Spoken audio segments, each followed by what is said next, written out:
Assalamualaikum warahmatullahi wabarakatuh. Jumpa kembali bersama Ibu Sri Ayanti di sini dengan mata pelajaran geografi di Sekolah Tercinta SMA Handayani 1 Pamengpeuk.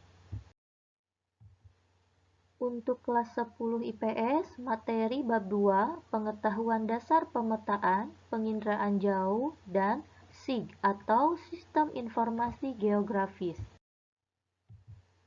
Melalui materi yang akan dibahas yaitu penginderaan jauh. Penginderaan jauh adalah cara merekam objek, daerah, atau fenomena dengan menggunakan alat perekam tanpa kontak langsung atau bersinggungan dengan objek atau fenomena yang dikaji. Komponen sistem penginderaan jauh terdiri atas sumber tenaga, atmosfer, interaksi antara tenaga dan objek, sensor, perolehan data, dan penggunaan data. Ini adalah gambaran dari komponen penginderaan jauh. Bisa kalian perhatikan. Di sini ada sumber tenaga, ada atmosfer, objek, adanya pantulan ke sensor, kemudian data, data visual, data digital, kemudian aneka pengguna data. Gambaran secara jelasnya mungkin bisa kalian perhatikan di sini. Matahari menyinari objek.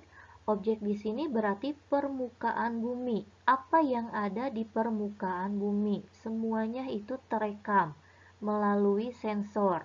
Kemudian diproduksi, lalu dianalisis, lalu datanya bisa digunakan.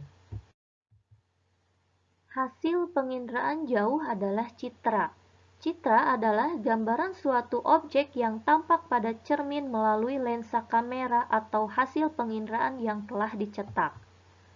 Citra hasil penginderaan jauh dibedakan menjadi dua, yaitu citra foto dan citra non-foto.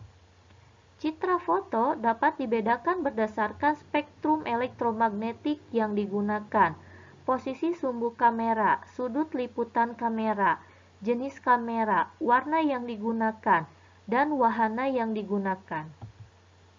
Citra non-foto dihasilkan dengan sensor, bukan kamera.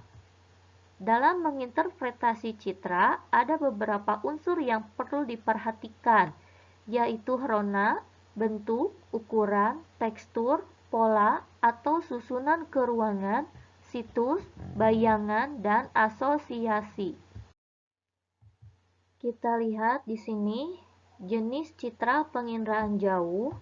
Bisa kalian perhatikan dan bandingkan citra foto dan citra non-foto. Citra foto bentuknya seperti ini, mungkin kalian sering melihatnya melalui Google. Ini adalah hasil dari penginderaan jauh melalui kamera. Dan ini citra non-foto, hasil penginderaan jauh melalui sensor bukan kamera. Pada saat ini, pemakaian dan pemanfaatan jasa penginderaan jauh, pembangunan cenderung meningkat pesat. Kesadaran manusia akan pentingnya data dan informasi akurat mengenai permukaan bumi semakin meningkat, sehingga membawa pengaruh terhadap pemanfaatan jasa penginderaan jauh. Pemanfaatan jasa penginderaan jauh secara rinci akan meliputi bidang-bidang sebagai berikut. Pertama, dalam bidang meteorologi atau cuaca. Penginderaan jauh dimanfaatkan untuk mengamati iklim suatu daerah melalui pengamatan tingkat perawatan dan kandungan air dalam udara. Lalu membantu analisis dan peramalan cuaca dengan menentukan daerah tekanan tinggi dan daerah tekanan rendah. Kemudian mengamati sistem pola angin permukaan.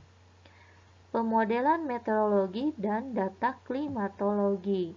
Yang kedua, dalam bidang hidrologi yaitu air, penginderaan jauh dimanfaatkan untuk pemantauan daerah aliran sungai dan konservasi sungai, pemetaan luas daerah dan intensitas banjir, bentuk das atau daerah aliran sungai, lalu gradien aliran sungai, arah aliran sungai, dan kecepatan aliran sungai. Kemudian yang ketiga, dalam bidang oseanografi atau kelautan, yaitu untuk pengamatan pasang surut dan gelombang laut, studi perubahan pantai, erosi dan sedimentasi, mengukur ketebalan sedimentasi, meningkatkan potensi sumber daya laut, dan kecenderungan pola arus.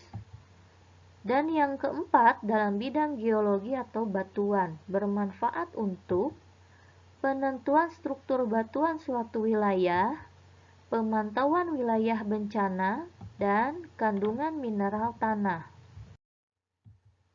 Sekian pembahasan mengenai penginderaan jauh. Semoga bermanfaat dan mudah dipahami. Mohon maaf atas segala kekurangan. Terima kasih. Wassalamualaikum warahmatullahi wabarakatuh.